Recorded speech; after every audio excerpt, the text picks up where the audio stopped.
qui a même poussé le gouvernement allemand à rédiger un rapport d'urgence. Les retraités de la classe dirigeante allemande, qui n'avaient voyagé que vers la Suisse ou l'Italie, ont soudainement commencé à acheter des billets d'avion pour la France, et ce, par milliers, agissant simultanément.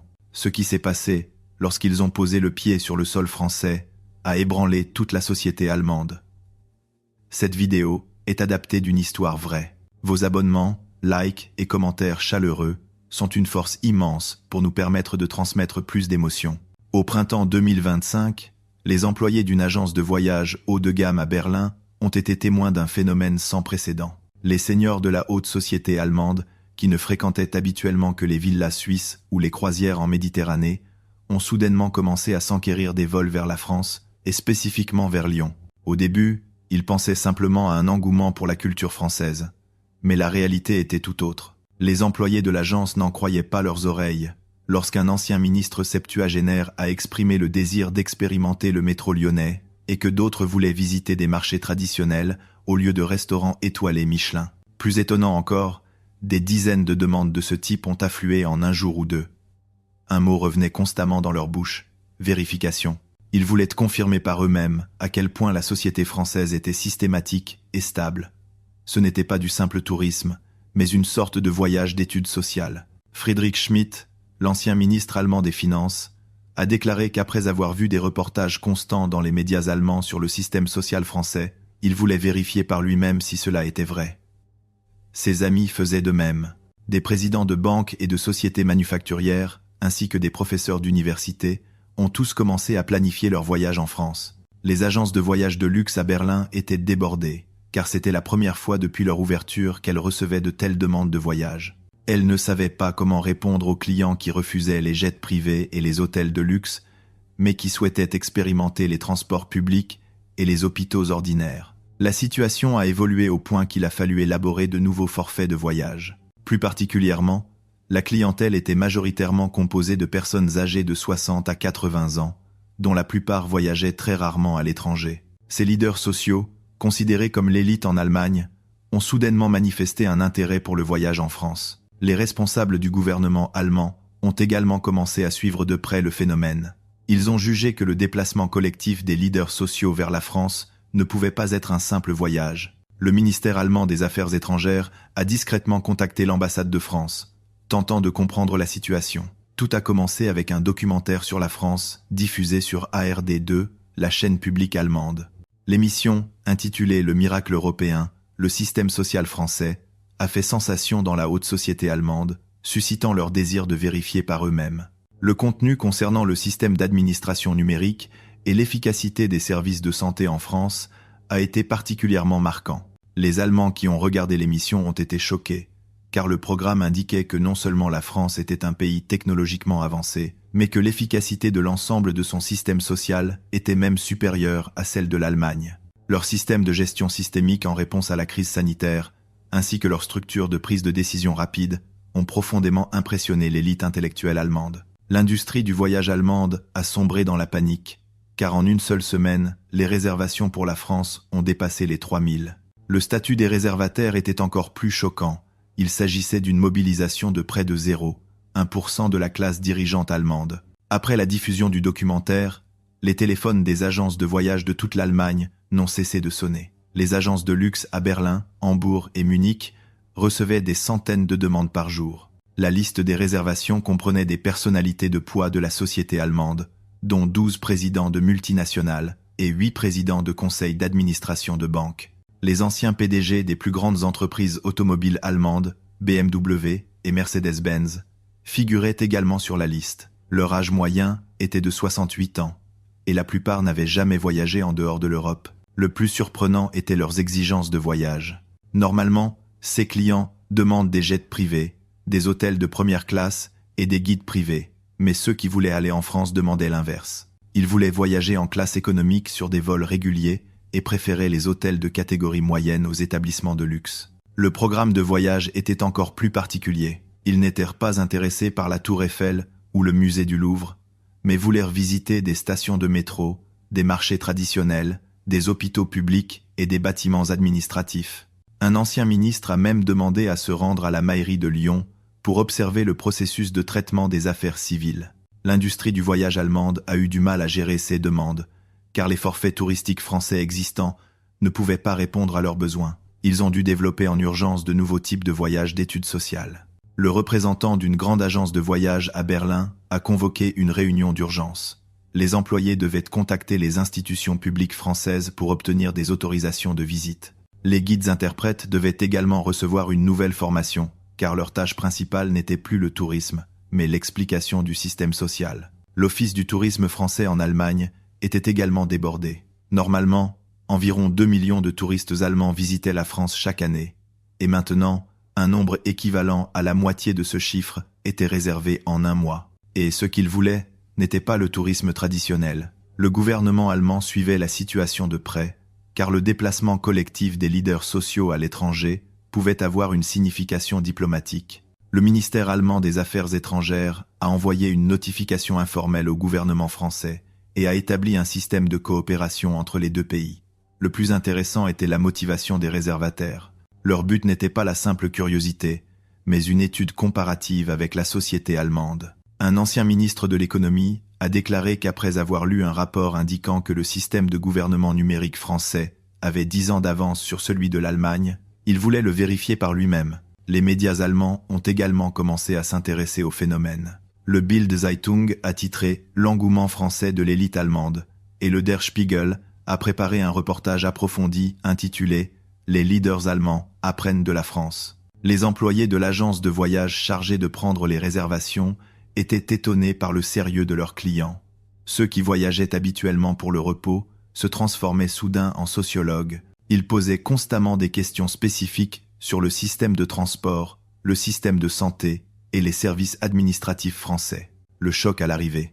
Au moment où la plus haute sphère du pouvoir allemand a posé le pied sur le sol français, leur vision du monde a été ébranlée. Pour eux, habitués à l'encombrement de l'aéroport de Berlin, l'aéroport de Lyon-Saint-Exupéry, L8, était un monde complètement différent. Moins de 5 minutes après être sortis de la porte d'embarquement, leur fierté allemande a commencé à se fissurer. Le 15 avril 2025 à 14 h, un vol de Lufthansa a atterri à l'aéroport international de Lyon-Saint-Exupéry. C'était un vol spécial transportant le premier groupe de 42 membres de la haute société allemande. La moitié d'entre eux étaient des personnes de plus de 70 ans, et c'était pour la plupart leur première visite en France, au-delà des zones touristiques habituelles. Dès que la porte de l'avion s'est ouverte, leurs expressions ont commencé à changer. Au moment où ils sont entrés dans l'aéroport, la scène dépassait complètement leurs attentes. Les immenses baies vitrées, s'étendant jusqu'au plafond, le sol étincelant et la conception intérieure épurée les ont émerveillés. L'ancien ministre allemand de l'économie, Klaus Müller, s'est arrêté pour regarder autour de lui. Il se souvenait des années de souffrance dues au retard de construction et aux problèmes d'installation de l'aéroport de Berlin-Brandenburg, BR. Mais l'IS était différent. Tout fonctionnait parfaitement. Sur le chemin des comptoirs de contrôle des passeports, ils ont reçu leur premier choc. Les sas de passage automatisés, E-Gates, étaient alignés, et la plupart des passagers passaient rapidement par les machines. Ce système, qui n'en était qu'à la phase d'essai en Allemagne, était déjà une routine en France. Thomas Schneider, l'ancien PDG de BMW, a hésité devant le sas automatique. Il admirait l'interface facile à utiliser, même pour un étranger ne parlant pas français. Les ressources multilingues, allemand, anglais, japonais, étaient parfaitement disponibles. Au retrait des bagages, un deuxième choc les attendait. L'état des bagages était affiché en temps réel sur de grands écrans. Les tapis roulants tournaient silencieusement et régulièrement. La perte ou le retard de bagages, fréquents à l'aéroport de Francfort, étaient impensables ici. Le plus étonnant était la réponse du personnel de l'aéroport. Les employés des bureaux d'information répondaient aux questions dans un anglais courant. Les agents de nettoyage nettoyaient immédiatement le sol après le passage des passagers. C'était une qualité de service rarement vue dans les aéroports allemands. Les installations intérieures de l'aéroport ont également surpris les Allemands. Le Wi-Fi gratuit était la norme, et des stations de recharge et diverses commodités étaient disponibles. En particulier, la taille et la diversité des marques dans la zone hors taxe étaient supérieures à celles de n'importe quel aéroport européen. Peter Wagner, l'ancien président de l'Association des banques allemandes, a chuchoté à son collègue. « Je me demande si c'est vraiment un aéroport européen, car la modernité des installations et l'efficacité opérationnelle dépassaient le niveau européen le plus élevé. » En se dirigeant vers la connexion avec le Rhône Express, ils ont reçu leur troisième choc. Les escaliers mécaniques et les trottoirs roulants s'étendaient profondément sous terre. Toutes les installations étaient aussi propres que neuves. La signalétique était très intuitive, permettant aux nouveaux arrivants de trouver facilement leur chemin. Le choc final les attendait sur le quai du Rhône Express. Le train est arrivé à l'heure. L'intérieur de la rame était plus moderne que le TGV allemand, ICE. L'espace entre les sièges était large et le bruit faible. En seulement 5 minutes, le stéréotype de la France des hauts dirigeants allemands s'était complètement effondré. L'image d'un pays charmant mais désorganisé avait disparu. Ce qu'ils ont vu était un système plus avancé que l'Allemagne. Et leur choc ne faisait que commencer. Le choc du système urbain. L'ordre de l'autobahn, dont l'Allemagne était si fière, a pâli sur les autoroutes menant à Lyon. Au moment où l'autobus de l'aéroport est entré sur l'A43, la plus haute sphère du pouvoir allemand a été plongée dans une autre vague de choc. Car la culture routière française était complètement différente de ce qu'ils connaissaient de l'Europe du Sud. Dans l'autobus de l'aéroport allant de LUX à Lyon, les hauts dirigeants allemands regardaient initialement le paysage par la fenêtre sans grande attention. Mais dès qu'ils sont entrés sur l'autoroute, leurs yeux se sont focalisés. Le port de commerce, vu depuis les tronçons surélevés, rivalisait même avec le port de Hambourg. Klaus Hartmann, l'ancien ministre allemand des Transports, a collé son visage à la vitre, observant les installations portuaires. Les grues étaient alignées de manière ordonnée, et la disposition systématique des conteneurs n'avait rien à envier au système de gestion portuaire allemand. Il semblait même plus moderne et plus efficace. La première surprise a commencé en entrant dans la ville de Lyon. Les complexes d'appartements de grande hauteur s'étendaient à l'infini. C'était une vue rare en Allemagne. Mais le plus étonnant était la configuration systématique des parcs et des espaces verts entre ces immenses zones résidentielles. Dieter Mayer, l'ancien PDG de Mercedes-Benz, s'est exclamé devant l'échelle des complexes d'appartements. Ces immenses zones résidentielles, accueillant des dizaines de milliers de personnes, étaient conçues comme une ville complète. Les installations commerciales, les écoles, les hôpitaux et les parcs étaient tous disposés à distance de marche, démontrant l'aspect d'une ville planifiée. En tournant leur regard vers la route, un autre choc les attendait. Malgré le volume de trafic important, les véhicules circulaient avec un calme et un ordre impressionnants. C'était un sens de l'ordre rarement vu, même sur l'autobahn allemande. Les changements de voie étaient fluides, et les systèmes de feux de signalisation fonctionnaient très efficacement. Le plus impressionnant était l'harmonie entre les transports publics et les véhicules privés. Les voies réservées aux bus étaient parfaitement séparées, et les bus arrivèrent aux arrêts à l'heure. De nombreuses villes allemandes n'avaient pas réussi à établir un système de transport public d'un tel niveau. Peter Wagner, l'ancien président de l'Association des banques allemandes, a chuchoté à son collègue. Compte tenu de la densité de population de Lyon, cet ordre de circulation est un miracle. Dans de grandes villes comme Berlin ou Hambourg, il y avait de graves embouteillages aux heures de pointe, mais Lyon était différent. La scène autour des entrées de métro et des arrêts de bus a également surpris les Allemands. Les citoyens attendaient en file d'attente de manière ordonnée. Lorsque le bus ou le métro arrivait, ils laissaient d'abord descendre les gens avant de monter. Ce niveau de civisme était exemplaire, même en Allemagne. L'aspect des zones commerciales adjacentes aux routes était également impressionnant. Les enseignes étaient gérées de manière systématique et l'apparence des bâtiments était maintenue à un certain niveau. Cela contrastait fortement avec certaines régions d'Allemagne où l'encombrement des enseignes nuisait à l'esthétique urbaine. Le plus surprenant était la conception des routes centrées sur le piéton. Chaque passage pour piétons était équipé d'un dispositif de guidage vocal pour les malvoyants. Les trottoirs étaient complètement séparés des voies de circulation. Des rampes pour fauteuils roulants étaient visibles partout. Le niveau dépassait même les normes de conception de ville accessible de l'Allemagne. La vue nocturne de Lyon, depuis le pont traversant le Rhône, a donné le dernier choc aux Allemands. Les gratte-ciels s'étendaient le long des rives du fleuve. Les lumières de la ville scintillaient de manière ordonnée et brillante. Cela semblait plus grandiose et plus moderne que le centre-ville de Francfort ou de Munich. Pendant l'heure de trajet de l'aéroport à l'hôtel, la perception de la France par la haute société allemande a été complètement transformée. Ils ont confirmé que la France n'était pas seulement un pays en croissance économique, mais une nation avancée qui surpassait l'Allemagne en matière d'urbanisme, de système de transport et même de civisme. Le mécontentement de la fierté du transport public, pour la plus haute sphère du pouvoir allemand, habitué aux installations obsolètes et aux pannes fréquentes du métro de Berlin, le moment où ils sont montés dans le métro lyonnais, TCL, a été l'anéantissement total de leur fierté. Le système de transport public allemand, dont il se vantait d'être le meilleur au monde, a pâli devant la France. Le lendemain matin à 9 heures, le groupe de hauts dirigeants allemands a fait l'expérience du métro à la station Bellecour. Pour ces personnes qui n'avaient voyagé que dans des véhicules privés ou des avions spéciaux, le métro était une expérience étrangère. Mais la curiosité a dépassé la peur, car ils voulaient vérifier par eux-mêmes le système de transport public français. Dès l'entrée du métro, la première surprise a commencé.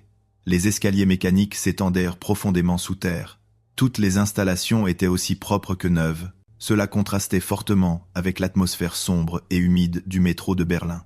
Particulièrement impressionnant, chaque station était équipée d'ascenseurs pour les personnes handicapées et les personnes âgées. Ingrid Bauer, l'ancienne ministre allemande des Affaires sociales, a été émerveillée dès son arrivée sur le quai du métro.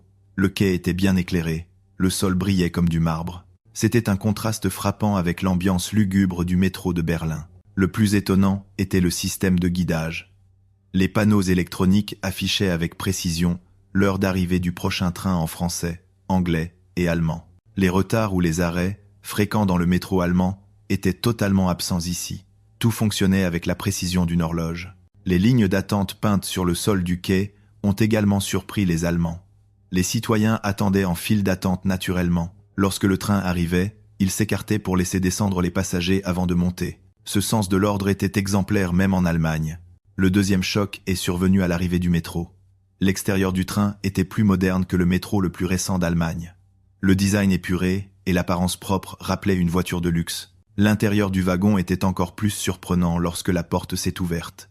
L'intérieur était spacieux et confortable. Les sièges étaient bien disposés, et les mains courantes et les installations de sécurité étaient installées de manière systématique. En particulier, les sièges prioritaires étaient clairement distingués, et l'on pouvait voir de jeunes passagers céder leur place naturellement. Thomas Schneider, l'ancien PDG de BMW, s'est extasié sur la propreté de l'intérieur du wagon. Il n'y avait pas de débris ou de déchets sur le sol.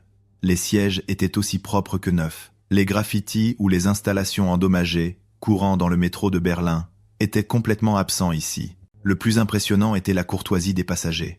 Même en parlant, ils maintenaient un volume faible. La plupart des gens regardaient tranquillement leur téléphone ou lisaient un livre. Il n'y avait pas de comportement dérangeant comme parler fort au téléphone ou manger. Ce niveau de civisme était difficile à trouver même dans les grandes villes allemandes. La ponctualité du métro était également étonnante. Les trains arrivaient et partaient à l'heure. Le temps de trajet entre les stations était également prévisible. Les pannes de signalisation ou les retards inattendus fréquents dans le métro allemand étaient impensables. À la station de correspondance, ils ont reçu le troisième choc. Malgré la structure complexe où plusieurs lignes se croisaient, la signalétique était très intuitive, permettant de trouver facilement son chemin. Les indications en allemand étaient également précises. Les lignes étaient différenciées par des couleurs, très systématiquement. C'était beaucoup plus pratique que le système de correspondance complexe de la gare centrale de Francfort. Les commodités dans la station de métro ont également surpris les Allemands.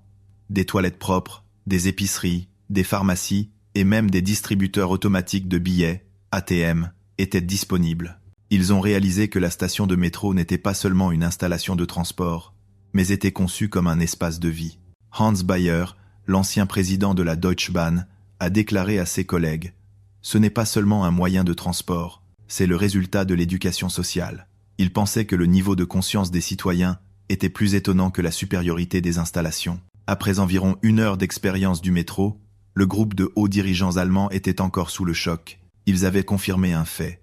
Le système de transport public allemand, qu'ils considéraient comme le meilleur au monde, était loin derrière la France. Et leur choc ne ferait que s'intensifier à l'avenir. L'effondrement de la fierté du système de santé allemand. Pour la plus haute sphère du pouvoir allemand, habitués à attendre des jours pour un rendez-vous à l'hôpital en Allemagne, leur expérience à l'hôpital français a été une révolution médicale en soi. Tous les examens ont été effectués en 2 heures, et leur choc était indescriptible. Le matin du 3e jour, un événement inattendu s'est produit. Rudolf Heuer, l'ancien directeur de la Banque fédérale d'Allemagne, membre du groupe, a soudainement ressenti des étourdissements et des douleurs thoraciques. Cet homme de 72 ans avait des antécédents d'hypertension et de diabète.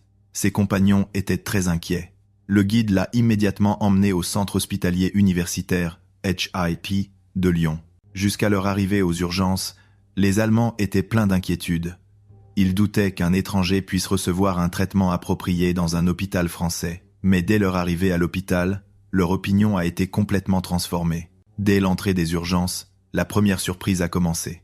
Le personnel du bureau d'enregistrement a compris la situation dans un anglais courant et a immédiatement fait appel à un interprète parlant allemand. Dans les hôpitaux allemands, même le service d'interprétation en langue étrangère doit être réservé à l'avance, mais il a été résolu sur place en France. La rapidité du processus d'enregistrement a choqué les Allemands.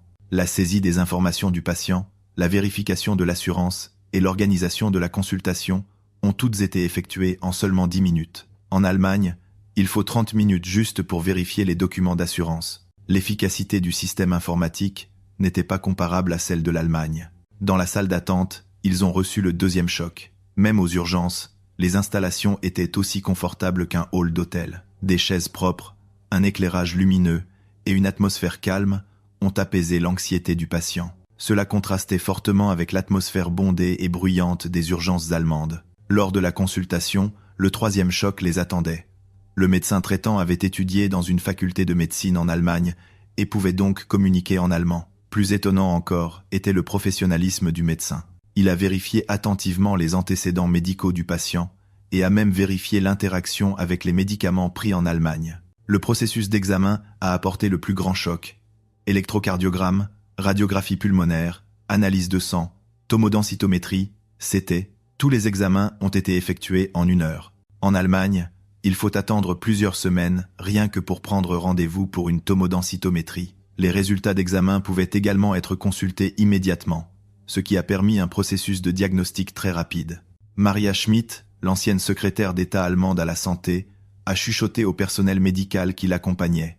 Ce n'est pas un service de santé, c'est une révolution médicale. Elle a déclaré que même le meilleur hôpital universitaire d'Allemagne ne pouvait pas effectuer d'examen à cette vitesse. La gentillesse du personnel médical a également surpris les Allemands. Les infirmières s'occupaient attentivement de l'état du patient et répondaient patiemment aux questions des accompagnateurs. Cela contrastait avec la réponse froide et procédurale des hôpitaux allemands. C'était un exemple de service médical centré sur le patient. Heureusement, les résultats de l'examen n'ont révélé aucun problème majeur. Il a été diagnostiqué comme un symptôme temporaire dû à la fatigue du voyage et au décalage horaire. Lorsque le médecin a délivré l'ordonnance, il a expliqué qu'il avait choisi des médicaments que le patient pouvait continuer à prendre après son retour en Allemagne. Ce niveau de soins n'était pas courant même dans les hôpitaux allemands. À la pharmacie, ils ont vécu le 4e choc. Dès qu'ils ont présenté l'ordonnance, le pharmacien a expliqué la méthode de prise des médicaments en allemand. L'étiquette sur le sac de médicaments était également en allemand, ce qui leur assurait de ne rencontrer aucun inconvénient après leur retour. Ce niveau de service pour les patients étrangers est difficile à trouver en Allemagne. Au moment de payer, ils ont reçu le choc final. Le coût total, y compris les urgences, les divers examens et les médicaments sur ordonnance, n'était que d'un 10e du prix allemand. Même sans la couverture de l'assurance allemande, le prix était étonnamment raisonnable. À ce moment-là, ils ont confirmé qu'en termes d'accessibilité aux soins de santé, la France était de loin supérieure à l'Allemagne. En quittant l'hôpital, le groupe de hauts dirigeants allemands est resté bouche bée. Il a fallu 2 heures au total, de l'enregistrement à la sortie. C'était une vitesse impensable en Allemagne. Plus étonnant encore, la France était en avance sur l'Allemagne dans tous les aspects, depuis le professionnalisme et la gentillesse du personnel médical, jusqu'à l'exhaustivité des équipements de pointe et les coûts raisonnables. Peter Rosenberg, l'ancien président de la Fédération des caisses d'assurance maladie allemande, a déclaré à ses collègues « Le système de santé français est un modèle que l'Allemagne devrait étudier ».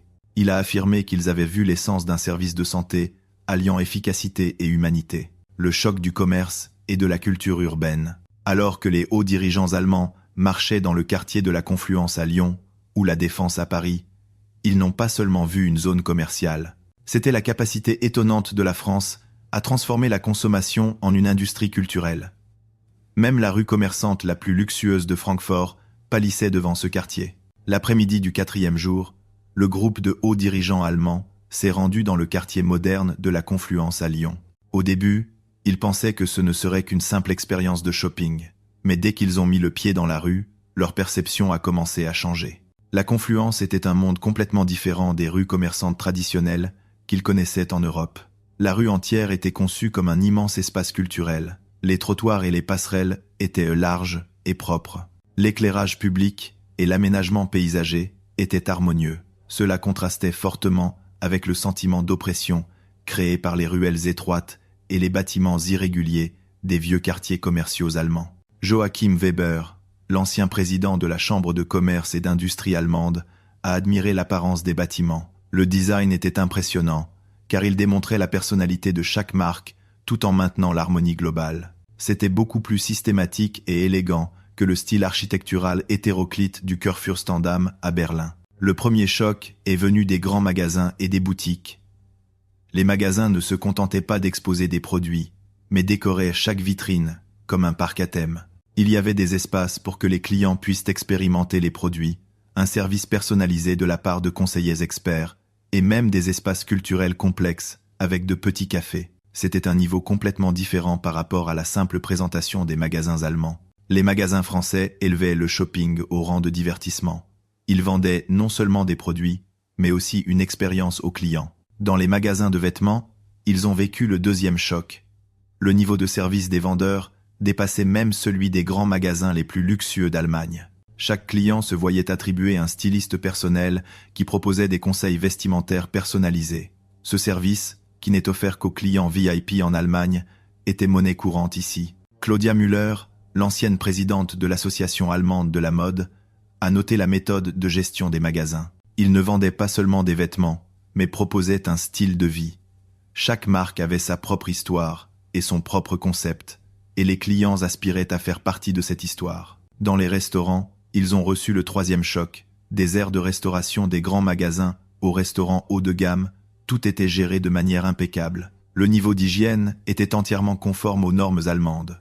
La qualité des saveurs et du service était également exceptionnelle.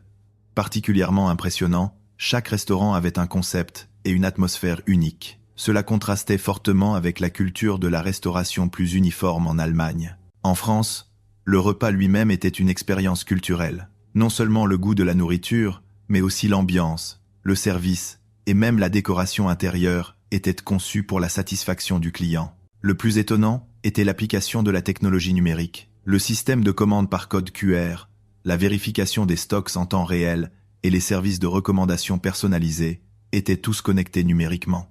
Par rapport aux magasins allemands qui gèrent encore leurs affaires avec des notes manuscrites, la France avait 10 ans d'avance. Thomas Schmidt, l'ancien président de l'Association allemande de l'économie numérique, a déclaré à ses collègues « La France a fait évoluer la consommation d'une simple transaction à une industrie.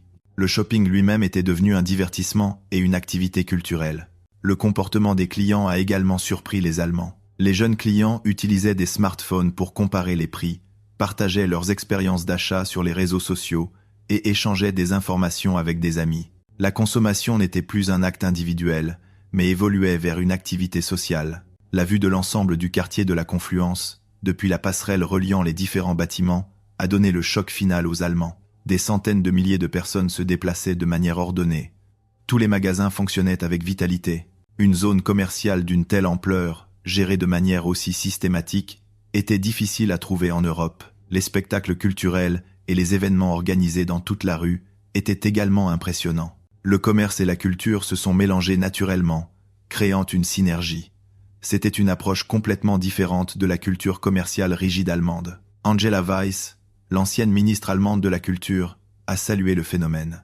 Elle a estimé que la France avait créé un nouveau type de culture urbaine à travers la culture de la consommation. Ce n'était pas seulement un lieu d'achat et de vente, mais il était devenu un espace où les gens se rassemblaient, créaient et profitaient de la culture. Après leur journée dans ce quartier, les hauts dirigeants allemands ont réalisé que la culture de la consommation française n'était pas seulement une activité économique, mais un indicateur de la créativité et de la capacité d'innovation de l'ensemble de la société. Le rapport d'urgence du gouvernement allemand. Alors que les récits des hauts dirigeants revenus en Allemagne commençaient à circuler, toute la société allemande était sous le choc. Ces personnes, qui avaient cru toute leur vie en la supériorité allemande, commençaient à vanter les mérites de la France. Finalement, la situation a évolué au point que le gouvernement allemand a dû rédiger un rapport d'urgence. Début mai 2025, les hauts dirigeants allemands qui s'étaient rendus en France sont rentrés à Berlin.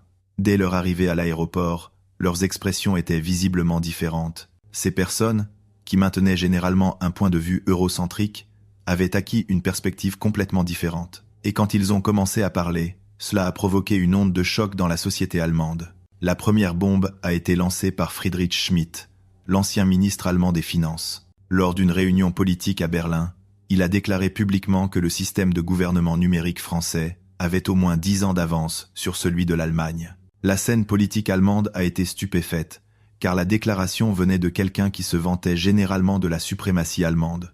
Les médias allemands ont commencé à agir.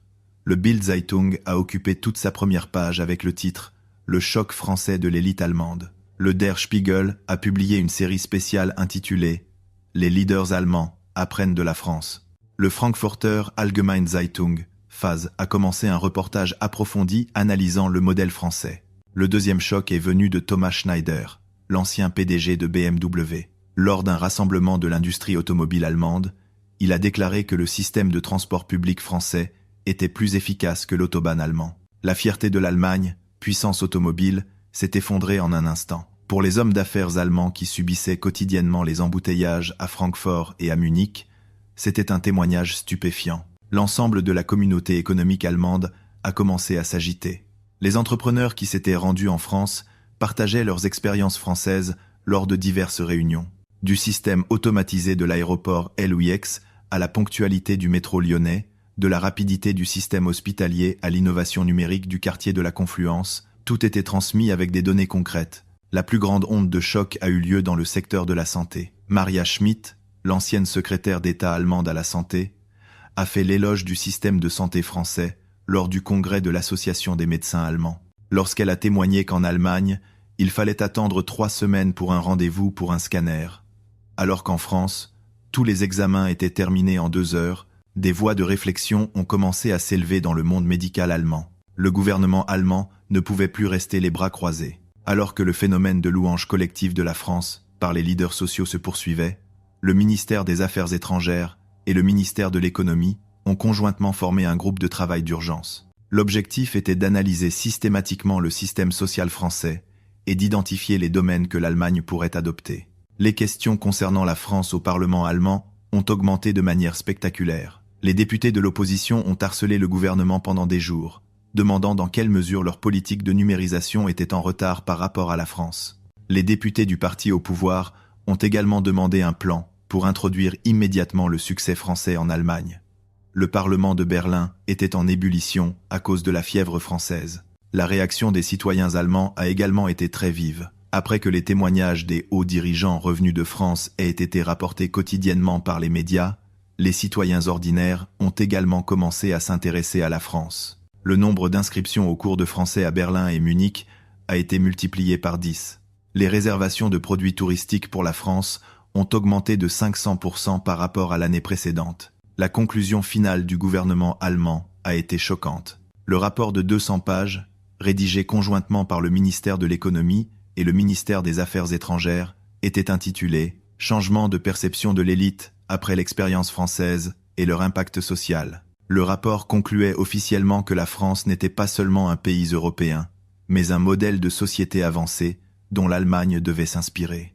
Le contenu essentiel du rapport était encore plus étonnant. L'analyse indiquait que la France était en avance sur l'Allemagne dans tous les domaines, notamment la vitesse de mise en œuvre du gouvernement numérique, l'efficacité du système de transport public, l'innovation des services de santé et le niveau de développement de la culture commerciale urbaine. Le rapport recommandait particulièrement que l'Allemagne considère la France comme un modèle en matière de civisme et d'ordre social. À l'été 2025, le chancelier allemand a officiellement annoncé une visite d'État en France. Ce n'était pas seulement un simple geste diplomatique, mais une visite d'étude pour apprendre directement des systèmes avancés français. La délégation comprenait les chefs de différents ministères et les PDG des principales entreprises. Un voyage de curiosité d'un groupe de hauts dirigeants allemands a finalement conduit à un changement de politique au niveau national, devenant un événement historique. C'est tout pour la vidéo d'aujourd'hui. Si cela vous a été utile, veuillez liker, vous abonner et activer les notifications. Je vous apporterai un contenu encore plus intéressant dans la prochaine vidéo.